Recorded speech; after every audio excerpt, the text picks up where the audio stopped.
You know how sometimes you find a business banking solution that seems perfect, but then you wonder, can I use this for my personal finances, too? That's a question many people have about Novo, the popular fintech company that specializes in business banking. And it's a great question because on the surface, Novo has a lot of features that would be awesome for a personal account.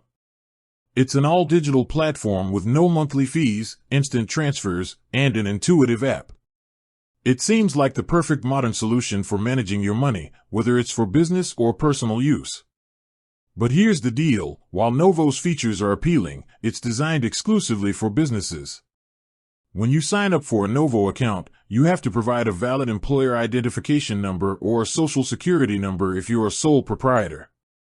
The platform is built to handle business-specific needs, like invoicing, expense tracking, and integrations with business tools like Shopify and QuickBooks.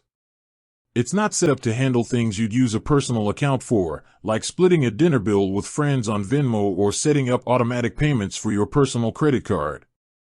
So, to put it simply, no, you cannot use Novo as a personal account. It's built from the ground up to serve freelancers, sole proprietors, and small business owners. Trying to use it for personal banking would be a bit like trying to use a commercial oven to bake a single cupcake. It's just not what it's designed for. Instead, Novo's strength lies in how it seamlessly integrates with your business. It allows you to manage your business's finances without the hassle of traditional banks. So, while it's not the right tool for your personal savings or checking, it's a powerful tool for anyone running a business, no matter how small. With that said, thanks for watching and until next time.